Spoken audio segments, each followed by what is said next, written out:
Good Monday morning to you. Welcome on into Morning JOX, JOX 94.5. A lot of reaction, a lot of things to get to. Damian Mitchell alongside Conrad Van Order. Oh boy, the conference championship weekend, it did not disappoint to say the least. Well, for some people, it did not disappoint. Then the college football playoff rankings, the official, the last ones, the end all be all at the end of the season. We do know the 12 participants that will be vying for a national title in college football. And one thing about this committee, it seems to be a little off on some things. Things that we thought that they held in high regard going into conference championship weekend that we got last Tuesday.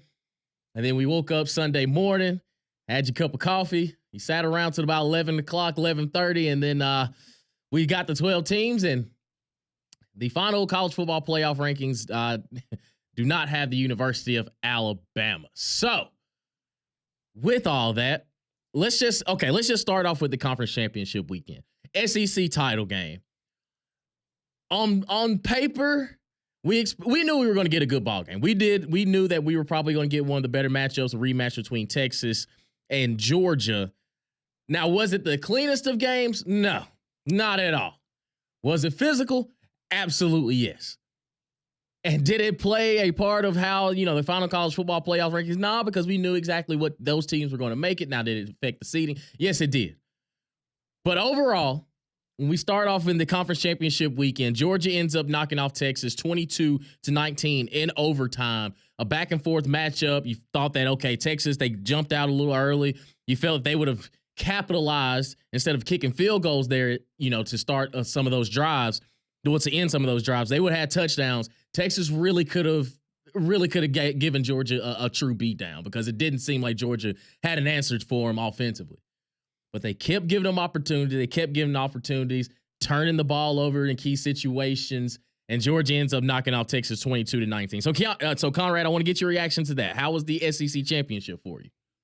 I thought it was a good game. I know there were a lot of people that were, seemed to be very critical of the game, acting like it wasn't a good football game. I think it was just a different game than a lot of us were expecting. There were a lot of missed opportunities, and that was kind of my big takeaway, especially for Georgia is, and it's been a problem for them all year. They have the most drops of any team in college football this year, but there were just so many opportunities that they had where, it felt like Georgia was playing pretty well. Well, first off, it felt like Texas was kind of dominating for the first half or so of the game, but you only had 6 points to show for it. It felt very similar, honestly, in a lot of ways to kind of like if you go back to the Alabama and Tennessee game where you were up 7-0 at halftime and you man, it feels like Alabama has really been kind of dominating this game, but they just didn't have anything to show for it. And then Texas or Georgia came chugging along and, you feel bad for Carson Beck because there were a number of missed opportunities, particularly from Arian Smith, where you had dudes that were wide open and he was dropping them right in the bucket and they just weren't able to come down with catches that you're used to seeing Georgia players make in the past. So, it was just kind of one of those weird games where when you walked away and you went, man, it just, it felt like one team survived and the other team didn't. But, defensively speaking, I thought both teams looked really, really strong and they showed the physicality of the SEC. So it was, I thought it was a good competitive game considering I think a lot of people thought Georgia was just going to blow them out like they did earlier in the season in Austin. So, if we get Georgia and Texas round 3 at some point in the playoff, I'm not going to complain about that. No, not at all. So that was the SEC championship. The ACC championship for the nightcap, going head to head with the Big Ten championship. Oregon knocks off Penn State. If you watched the game, it was pretty exciting. It was back and forth. I didn't think Penn State had. I didn't know Penn State offensively could have done what they did, or at least I didn't believe that it would happen. But Oregon knocks off. They hit the over at halftime. Yep, Oregon knocked off Penn State 45-37. Exciting matchup. Congratulations to Oregon. They finished the regular season unscathed. They finished 13-0. But the best game by far of championship weekend has to go to the ACC title. A lot at stake for both of these teams, for Clemson and SMU. Clemson, if you lose, you have no chance of getting to the college football playoff. SMU, you lose, the committee's got to make a decision. Or it depends on how you lost that the committee had to make a decision. So at one point in this ball game, it was 24-7 Clemson. And I kind of, had the multi-view. I was like, okay, well, we ain't got to really pay attention to this one too much. I think Clemson's about to go run away with this one. Oh, boy. Then the fourth quarter happened where SMU outscored Clemson 17-3, but it still was not enough as the Clemson Tigers end up knocking off the SMU Mustangs 34-31 in one of the, just a more action-packed games, especially if you watch the last 15 minutes of that game and had not watched anything up until that point, you'd be like, wow, like, what happened to SMU? Like, where'd this SMU team come from? Then the fourth quarter happened. It's like, wait a doggone minute. We got ourselves a ball game. Rhett Lashley and those boys, they continued to fight. They did not waver. They didn't shy away from adversity. They looked at it head on. It's like, you know what? This is the hands that we are dealt going into the fourth quarter. Let's see what happens. Just fall still fighting. And I'm telling you, the last 2 minutes of that game was some of the most exciting football we've seen all season. But Clemson ends up knocking off SMU 34-31 in the ACC championship. So I want to know your thoughts, because at that point, at the end of the game, I was like, okay. Now, Ward Manuel told us ahead of time that, the teams that are not playing on Saturday, well, on the championship weekend, you pretty much locked in. You're going to be in the college football playoff. And somebody asked, well, what if SMU were to lose in the ACC championship game? Clemson goes in, and he's like, okay, well, yeah, we'll see that if it happens. Well, it happened. And initially, right after the ball game, I was like, well, because I had gone in with the mindset that it didn't really matter if SMU lost. It didn't matter how much they lost by. I thought that they would be, I thought Alabama would still be locked in and SMU would be falling out. That was my initial reaction after the ball game. I didn't really know. Because I had a bunch of discussions after the game, my friends, and, we were all going through group messages like, oh, man, Alabama's in now for sure. I was like, yeah, they are, because SMU lost. This was their chance. This is what they needed to have in order to win. This is what they needed to do in order to find themselves in the college football playoff. That was my initial reaction. Like, SMU, man, you fought hard. It was a great game.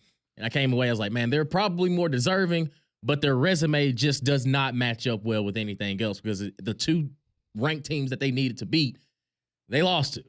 And, granted, the ACC was not the cream of the crop. And when it comes to conference strength of, record, strength of schedule, because I started having the conversation, I was like, well, if SMU is going to get in, then there's no reason why Miami shouldn't be in there, because it pretty much was the exact same thing, except Clemson, except for SMU played ranked teams. They lost to them. So I was like, okay, is the committee going to honor losses and kind of just shy away from the fact that Alabama had, multiple wins against top 25 teams and SMU had zero. They had none. And the two teams that they played that were ranked at the time in BYU, they lost by 3. Yes, I know they lost to Clemson by 3. So I was like, okay, well, I guess the committee's going to be like, hey, we'll give you that one. So initially, right after the game, Conrad, what were your thoughts on the SMU-Clemson matchup? Oh, I knew the second. I knew that SMU was going to get in. I didn't have a doubt after watching the way that the game ended, because that's exactly what they needed to do, was present the. Not the illusion that it was a close game, because it was a close game, but when you have a game that finishes the way that it does, everyone's immediate reaction is, "Oh my God, that was an incredible game! Can you believe it came down to the wire like that?" When in reality, I'll be honest, I'm sitting there watching it like SMU kind of sucks. Like, I'll be honest. Like, seriously, we didn't think anything of Clemson, right? I didn't. And SMU very clearly at the beginning of that game, they had a tight, what? Like they were not ready for that stage in that moment. And I'll give them plenty of credit for coming back and making a competitive game. But part of me was just frustrated at the situation, but sitting there watching it like, okay, so SMU played really, really bad for the first half of the game, and then Clemson played really, really bad for the second half of the game, right? So it wasn't I wasn't sitting there like, man, this was an amazing football game. It was frustrating to watch, honestly, because, you're there pulling for SMU and hoping they win, and then it goes quickly to, all right, well, Clemson, if you're gonna, if this is how it's gonna be, go out there and beat them by 30. And then you got a Clemson team that I don't know what happened to them in the second half. I mean, offensively, they absolutely disappeared. And then, I mean, credit to SMU's defense, though. I mean, they did a good job of making adjustments. And like you said, I mean, they were able to overcome some adversity and make it a competitive game at the end. But, I mean, that kick return at the end, I mean, again, props to, and I know Greg harped on this on the broadcast, like it was your third string kick returner for Clemson and Yeah. coming in that moment. But it's just like, those are the kinds of things you're sitting there like, that's the one thing you can't do if you're SMU in that moment. That's the one thing you couldn't do is get lax on special teams. Yep. And that's exactly what you did. And then everyone in the world knows they're about to run a guy over the middle to try to pick up 15 yards and kick a field goal. You just let them do it. And so, it's frustrating. I mean, congrats to Clemson for, after losing to South Carolina and seemingly being out of it. And, this was the first solid team that they showed up against all year. And you have to tip your hat to Dabo for getting his team to show up when everything was on the line. But I mean, it was frustrating to watch as an Alabama fan rooting for SMU. But you knew once they, losing on a 56-yard field goal as time expires, and the first ever 50-plus yard field goal, walk-off field goal in conference championship game history, it was, you just kind of knew at that point that was the one scenario that couldn't happen if you're Alabama. And, I get it if you're the committee, because they were in we all knew they were in a tough spot, right? You're either picking between, you're going to invalidate conference championship games by saying, well, we said SMU was better than Alabama a week ago, but now since you barely lost to another team that's in the playoff, we're going to boot you down 4 or 5 spots. Or you had to essentially say, okay, this team has one more loss and they played a tougher schedule, but the fact that they have one more loss eliminates them from playoff conversation, and you're kind of invalidating playing a difficult schedule. I totally agree with what pretty much everyone said on the broadcast yesterday, which was it's a lose-lose scenario, right? There's not a right answer. Both of those things are bad to invalidate them. I'll be honest, I don't think if Alabama didn't get in over Florida State last year, I think Alabama would have gotten in yesterday, to be honest with you. I think part of it was, all right, we kind of, pulled some strings for you last year a little bit. And I think they made the right decision last year by putting Alabama in. I think any college football fan with common sense agrees with that. I think we all know that was the right thing to do.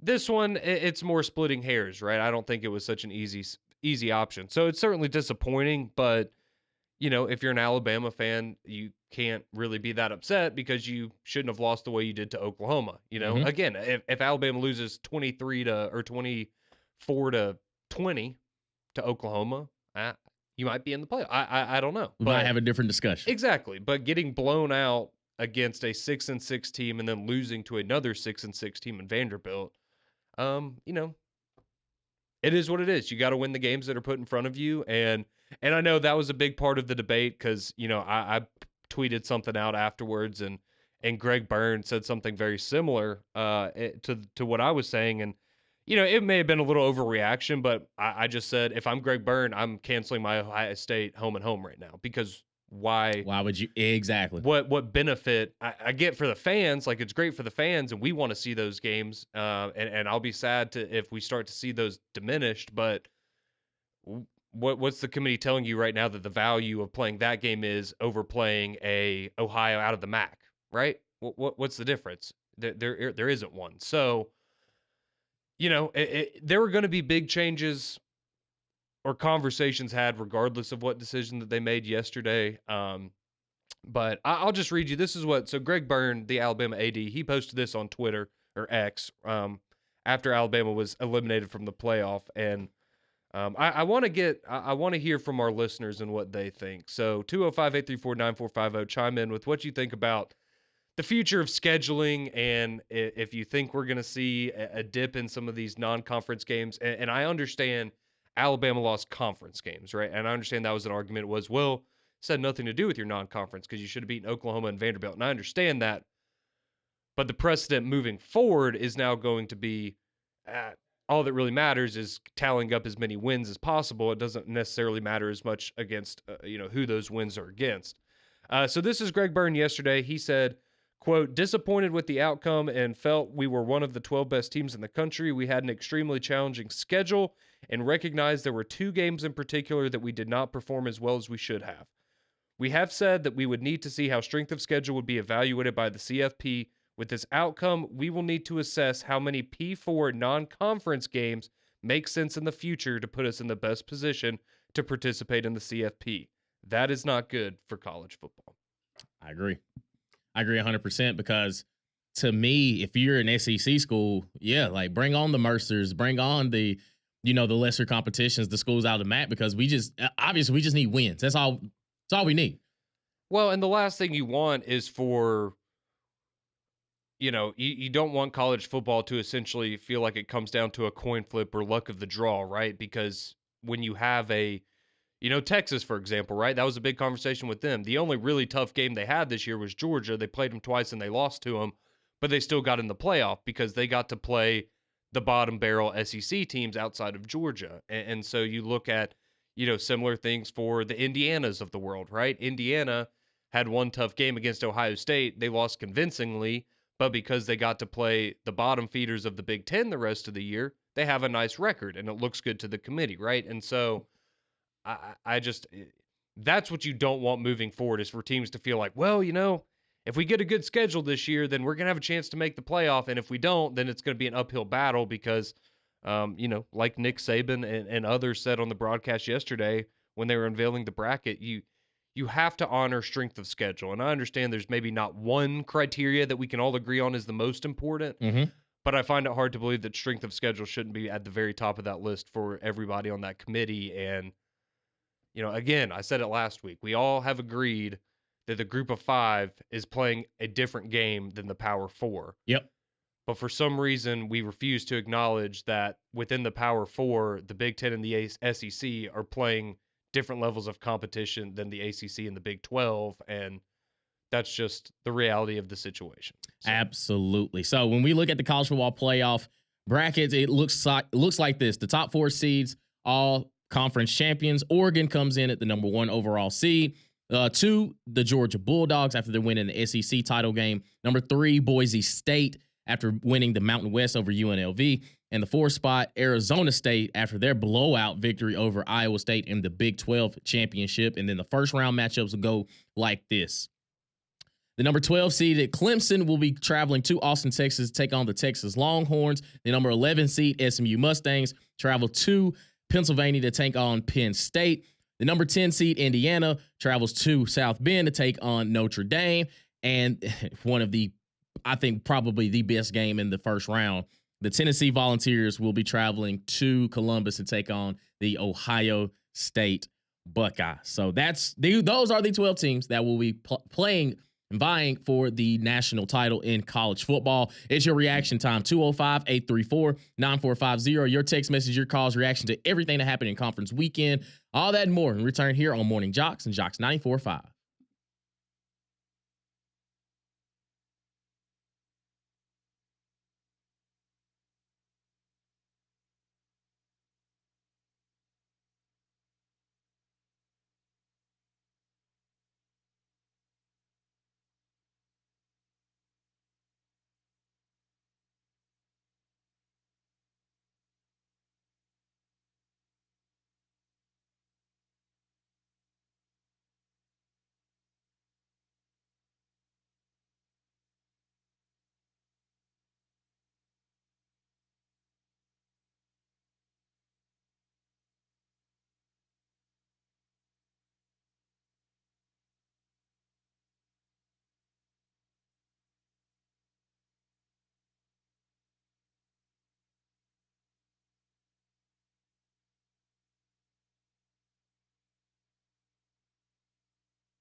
623 here on Morning JOX, JOX 94.5. Damian Mitchell alongside Conrad Van Order. And of course, you are wonderful listeners as well. Definitely want to get your reaction to everything that happened in conference championship weekend, college football playoff rankings, bowl games have been announced, all the fixings from over the weekend, which was an exciting weekend of football.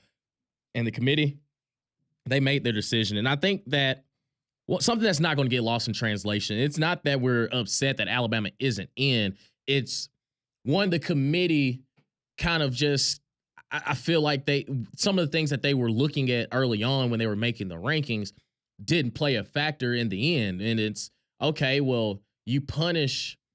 To me, I understand the losses that Alabama has to, the 6-6 Vanderbilts of the world, the way you got dominated by Oklahoma. But when you match up their resume against teams that are ranked or teams with winning records and things like that, you felt like they always got the benefit of the doubt, which they should, because they're beating ranked opponents. Where an SMU, the two losses that they have, like, I'm not saying that all losses are created equal, but to me, it makes a little bit more sense. Okay, well, if you lose to the ranked opponents, then you should be like, it should be a criteria. Like, okay, well, Alabama handled their business against those ranked opponents. It's just the ones that they lost, they're detrimental. So I think you could say wins, losses 50-50, but it seems like something tipped it a little bit to say it was more 51-49 or even 60-40 of the way that, okay, they lost to these teams. And like, look at Miami, for example, because I think Miami would have an argument in this situation of, all right, well, if y'all are rewarding SMU for losing to these ranked teams, well, we handled our business outside of two opponents as well. So I think that maybe because they played on Saturday in the conference championship game, it kind of boosted everything up and the way that they lost. So if they would have gotten blown out like 24-7, I think we'd have a different conversation. Yeah, I mean, it's because they made the conference title game and made it close, but I think that's, again, I think you hit it. That's the frustrating part, is not, again, not necessarily we're sitting here, kicking and screaming over Alabama not getting, put in because they had this flawless resume that got overlooked or anything like that. But it's just the fact that if you're the committee, for the first few weeks, you prioritized wins and losses. So we kind of had a clear path of, okay, we start to get an idea of like what you're looking for as a committee or what you value the most. And it seemed like it was, okay, who has more wins and who has less losses. It doesn't matter who you beat and who you lost to. It's just what does the win-loss record or columns look like for you. And then last week, it felt like you changed it to honor strength of schedule a little more, because that's why you put Alabama over Miami, or at least that's what the committee said when they, when they spoke to the media after the rankings. And so then this week you flip-flopped and went back to wins and losses. That's where it's, right, I think, frustrating is, okay, so you pivoted to strength of schedule when I guess it benefited you in terms of drama and stirring up anticipation for the playoff rankings. And now when you actually have to put the final bracket out there, you went back to your bread and butter, which was who has more wins versus who has more losses. And it doesn't really matter who those wins are over, who those losses are to. It's just one team has 11 wins and the other has 9. So it is what it is. Hopefully the committee, I don't know. I don't want to have to listen to Ward Manuel anymore personally. I mean, he stumbles over his words more than he is not one of the better public speakers that I've heard in my life, and he does not do a very good job, I think, of explaining why the committee, and that's the other thing, is the committee in the room, they may make really solid arguments. It's just their mouthpiece to us, the fans and the media. It's not very good. But before we get to your reaction, I do want to play this. So Kalen DeBoer last night, he did a little press conference from his office there within the football facilities in Tuscaloosa, and this was Kalen DeBoer. He was just kind of opening the press conference, and this is him addressing Alabama getting left out of the college football playoff. Yeah, obviously news of the day and just everything around the playoff. Certainly disappointed that we weren't one of the 12 selected. Certainly feel we're one of those, and there's things that obviously we got to do and could have done this year, but got to make sure it's not in other people's hands, and keep ourselves kind of focused on that next year. Just knowing that the process doesn't always end up how you think it is, how you think it's gonna. Yeah, and he makes no bones about it. Alabama, you shouldn't have lost to Vanderbilt, shouldn't have lost to Oklahoma. The Tennessee loss, we can accept. They're one of the 12 teams in the playoff. Don't lose to a 6-6 Vanderbilt team. You don't lose in devastating fashion to an Oklahoma team. We're not having this conversation. Yeah, and when those things happen, you end up in the ReliaQuest Bowl playing Michigan. Yeah. Can't wait for that one. New Year's Eve, baby. The old college football playoff semifinal rematch.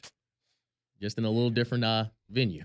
Yeah, I will say also in the press conference yesterday, Kalen DeBoer, he said that a lot of the, I guess, the guys that you would expect to potentially opt out, he says it looks like a lot of them are planning on playing in the game. So we will see. I love it.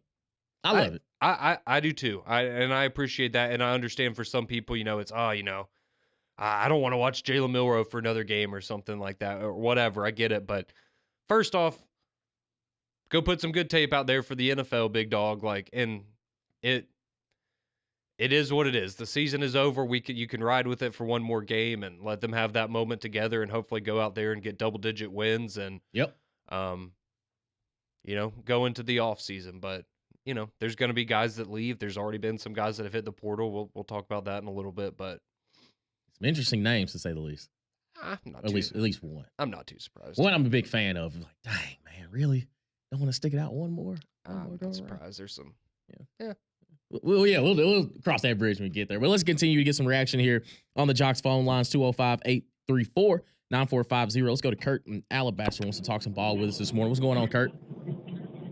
Hey, guys. Good morning. Look, I'm going to ask a question, but I need to set it up a little bit. But, you'd have to have only like half a brain to think that a Clemson victory or a to think that Clemson win or a very, very narrow loss by SMU would result in exactly what's happened. So with that in mind, if you're the SMU head coach, you've run your offense through the Clemson defense like poop through a goose for 3 quarters. You have a chance to go for 2 for the outright win, and you don't do it. And obviously, the end result. So I guess if you're the head coach, are you going for 2 in that situation? Now I need to hang up and I'll listen because I gotta do something. But thank you for taking my call and Merry Christmas to all you guys. Hey man, you too, Kurt. Anytime, brother. I said it as soon as they scored. I was like, man, I'm going for 2. I want Clemson to have to drive the length of the field. Now I didn't know that the kick return was going to happen, but I agree with him. The momentum that my offense was rolling with in that final quarter, I would have bet the house money. Like, you ain't gonna stop me on this 2-point play. But I get it. You probably saying, all right, well, we tied up. We go to overtime if we stop them. But to me, I'm just an aggressive-minded coach. Like, that's exactly the situation. I was telling my girl this at that time. I was like, if SMU scores, like, I'm going for 2. Because, one, it's a championship thing. You're showing that, hey, I believe in 11 I got. By God, let the chips fall where they may, because I thought we were out. We pretty much were out of this for the first 3 quarters of this ball game. So, hey, let's go ahead and make them drive the length of the field and see what happens. Yeah, I mean, I see both sides of it. Typically, I would be on that side of, go for it in that situation, especially because I think given the circumstance, we all knew at that point in the game, all right, if you go for it and you win, then you're in the playoff. Obviously, you win the game. And if you lose, they're not going to punish you because you went for 2 on the last play of the game. So I can understand in that context being like, well, what do we really have to lose to go for it? But also at the end of the day, it wouldn't have mattered because they still would have kicked the field goal and won. But based on the way that game had been going and how good their defense had been playing, I didn't hate it because you had all the momentum and you felt like going into overtime, you were just going to keep clobbering Clemson. So I understand that. And it ultimately wouldn't have mattered, but I totally get why people would want to go for 2 there. Absolutely. Let's go to 808, and Chelsea wants to talk some ball with us. What's going on, 808?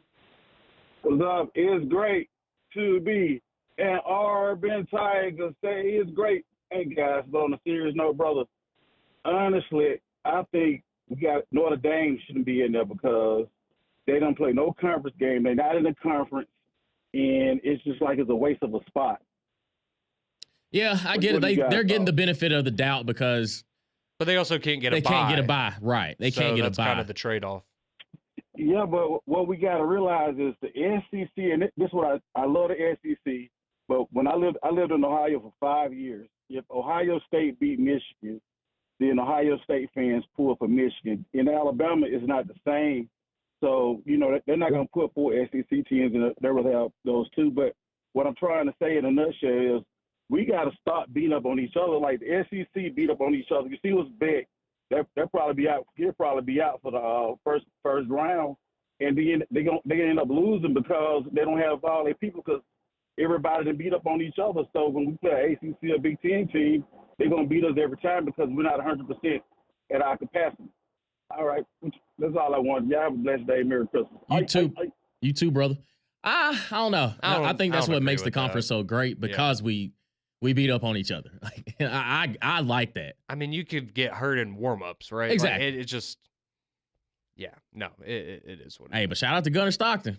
When you stay ready, you ain't got to get ready. I was about to say, I mean, considering the moment that he was in, it was not bad. And if you saw the video of Carson Beck on the sideline, you could see where he seems to indicate that his injury is pretty bad. So we'll see how that one goes. But yeah, shout out to Gunnar Stockton. I mean, the last play of the first half, Carson Beck's shoulder, gets jammed up after, trying to make a throw, trying to make a Hail Mary there to at least get Georgia close to the end zone, if not, score a touchdown right there. But we'll continue to monitor that as they get ready for the college football playoff. But yeah, shout out to Gunnar Stockton. He did throw an interception, but by far just locking in when his number was called, didn't hesitate, didn't waver. Overall, just a good showing, and Georgia ends up winning the SEC title because of it. So we'll continue with some more reaction. Let's go to Burr on the phone lines. Wants to talk with us this morning. What's going on, Good morning, guys. How are you? Man, ain't no complaining on this Monday, my brother. Life treating you well. Life's treating me great. You know it is. First of all, I haven't had the chance to speak to you guys, so I want to say happy holidays to you guys, first of all. Hey, same to you, No problem. Listen, as a Bama fan, I don't have a problem. I really don't. Let's be real. If this wasn't the same scenario that happened last year with the same Bama team, with the ACC, this wouldn't even be an issue. Yep. All right, so I don't blame the committee, and as a football fan, to be honest, I'm kind of happy to see SMU kind of join the ACC and do what they did. You got to play good competition to get better. So that's one thing. Secondly, as a Bama fan, if we had just took care of our business, we wouldn't be sitting here waiting for crumbs at the table, begging to get in. We just need to handle our business. There was no reason we should have lost to Oklahoma. So y'all know I'm the biggest Bama fan, but I don't feel sorry. We should have taken care of business, point blank. Absolutely. Burr, we appreciate you as always, brother. Yeah, I mean, if you handle your business against Vanderbilt, Oklahoma, you don't find yourself at the hands of the committee pretty much just trying to make the decision for you. We'll continue on the other side with your reaction. We'll see you on the phone line, see you on the text lines, 205-834-9450. Keep it locked right here on Morning JOX and JOX 94.5.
6:40 here on your Monday morning. Appreciate you tuning in to Morning JOX. Conrad and Damian here with you, reacting to Conference Championship weekend as well as the final college football playoff rankings as we get ready for the first year of the 12-team college football playoff kicking off on December 20th, just under 2 weeks from now. Had some big news, if my day couldn't have gotten worse for my sports fandom yesterday. Late last night, we got big news out of Major League Baseball as Juan Soto officially agreed to a 15-year, $765 million contract. Let me say that again. 15 years, $765 million. Sweet Jesus. The largest contract in the history of American sports. And he leaves the Yankees to go across town to the Mets. So Braves fans, I know that one probably didn't make you super happy last night. And for me, it was just, all right, yeah, just go ahead. Kick me while I'm down. Sports gods, it is what it is. But Juan Soto ends up on a deal with the New York Mets. And I cried myself to sleep last night. We also had news out of the transfer portal.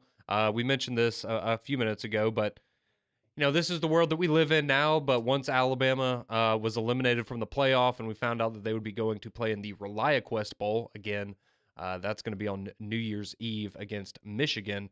But we had some players hit the portal, Damian, and get your quick thoughts on these before we get back to the phone lines. But you had Caleb Odom, the 5-star receiver. He came in this past year, came in as a tight end. They moved him over to wide receiver, and this one was not surprising because if you keep up with social media, he was one of the players that was making it known that he was particularly not happy with his lack of snaps and lack of reps over the course of the season. So that's not a big surprise there. Kendrick Law, I know that one. Again, that one's not a surprise, but it does hurt to see a little bit. But he only had 10 catches this year. So it's wild. It is wild because I thought he was going to be a big focal point of the team moving forward. But they joined Kobe Prentice, so you now have 3 wide receivers that are in the portal. You also had Miles McVay, an offensive lineman. He hit the portal as well. And that goes along with guys like, Jaleel Hurley and Otis and Code and guys that had entered previously. So it will continue. There will be more, but those are the big ones, at least for now. Any of those really stand out to you or surprise you? Yeah, just the Kendrick Law and the lack of usage for him this season, because I thought that he would be like the Swiss Army knife. You just find a way to give one the ball. I'm interested to see where he goes because I do think he'll have an impact wherever he lands, because I do think that just overall playmaking ability, I just think you got to give Law the ball. Like at some point, whoever does get the benefit of having him on your roster, I think talent-wise, he's going to be an impact guy. Because you've seen some receivers from that start off at Alabama have big impacts. Like who would have thought Ja'Cory Brooks, of all players, think about he's the one that caught the touchdown from Bryce Young there in the Iron Bowl a couple of years ago. He was one of the nation's leading receivers there at Louisville this past season, and it was absolutely balling out. So he was exceptional. Yeah, absolutely. So sometimes it may be greener on the other side, but continue success, and like you said, it's just the nature of the business of what college football is nowadays. So we'll see with those guys land. We'll continue to get your reaction here on the phone lines, 205-834-9450. Let's go to Jeff, who wants to talk some college conference championship weekend with us. What's going on, Jeff? Hey, guys. How y'all doing today? Hey, man. No complaints, brother. Love the show. Thank you, man. Love the show. Listen, my question is this. SMU, Boise State, Arizona State will never understand. Alabama's been a champion for many years. Everybody plays Alabama. That's their Super Bowl every year. So Boise State will never get there. SMU never will, but the others. And my next thing was what would their records be if they played Alabama schedule this year, even including Clemson and Notre Dame? What would their records be this year if they played Alabama schedule? And I'm going to hang up and listen to you. Love the show. Hey, man, Jeff, we appreciate you. Probably not going to like my answer. It's something that Kanye West told me a long time ago during the award ceremony. I guess we'll never know. And granted, I understand that, they're going to get the short end of the stick. The Boise's can't compete. The SMU can't compete. Well, it's 1 of 12 teams now. So we shall see. I'll be honest with you. You're going to probably hate this answer even more. I don't think it'd be that much different than Alabama's, because do I think you would beat Georgia? No. Do I think you would have beaten Tennessee? No. Do I think you would have beaten Vanderbilt and Oklahoma? Possibly. Yeah. Maybe you lose to Missouri, but I mean, let's be honest. Like, seriously, it's not like Alabama lost to 3 top 10 teams, right? Right. And they're getting left out of the playoff. They lost to 2 6-6 teams. And while we can sit here and knock SMU all day, I think we all would agree that Alabama's a better team than SMU. If they were to play tomorrow on a neutral site, Alabama would probably be a 2 or a double-digit favorite, right? But SMU, while they did play a weaker schedule, they didn't lose those kinds of games like Alabama did. So Simple as that. I understand. I'm not. I trust me. I think Alabama's a better team than SMU, but I don't think that their record would be all that dissimilar to Alabama's if they had played the same schedule. That I do agree with. Let's go with our buddy Peyton, man, waking up early this morning, talk some ball with us. What's going on this morning, Peyton? Nothing much. How about y'all? Man, no complaints, brother. I was gonna say I think my prediction was pretty good with Clemson until the second half. Yeah, man. Yeah, you were one of the few people that said, "Hey, Clemson's gonna boat race SMU." I had doubts, Peyton. I will say this: I had doubts, but man, you were spot on. Clemson ended up winning, though. Yeah, it was the second half reminded me of like Bama versus Georgia, kind of. It was competitive all the way through. Yeah. And I was gonna say, what do you think about Tennessee and Ohio State? And even if we do beat Ohio State, we have to play Oregon. Yeah. Yeah, man. Peyton, we appreciate your call, buddy. Feel free to call anytime, man. That's the road that Tennessee is going to have to take to get to a national title. It's going to be brutal. But if you watch Tennessee play and one thing about it, their defense is going to keep them in a lot of ball games. It's just, you got to hope Ohio State and that double-headed monster they got back there in the backfield with Henderson and Judkins, they have a shaky matchup because Nico is going to have to make grown man plays. Has he made them? At times, yeah. At times we've seen some Joe Milton in them. So I think Tennessee's path, they got just as good a chance as anybody, but the path to get there is going to be absolutely brutal. Oh, I'll tell you right. I like Tennessee in that game. Hey, attaboy. Attaboy. I think people are continuing to overvalue Ohio State a little bit. And baby. Let's be honest. I would just say this. I think Tennessee deserved the home game in that matchup, and they didn't. And that is, it is what it is. But I think Tennessee is the better team in that matchup there. But we see you on the phone line. Stay locked in there. We got some text to get to as well. Continue to get your reaction. Keep it locked here to Morning JOX. We'll be back in just a moment here on JOX 94.5.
6:52 here on Morning JOX, JOX 94.5. Damian Mitchell, Conrad Van Order here with you for a few more moments as we get you set for McElroy and Kublik in the morning, which I can only imagine is going to be a very, we'll just say relaxed show. As G-Mac, he has been on a super grind this entire weekend, getting done with the call of SMU and Clemson just to flip it around Sunday morning and be ready to talk about the college football playoff reactions and rankings and things like that. So we'll continue here on the phone lines, rapid fire. Let's go to Brandon wants to talk this morning with us. What's going on this morning, Brandon?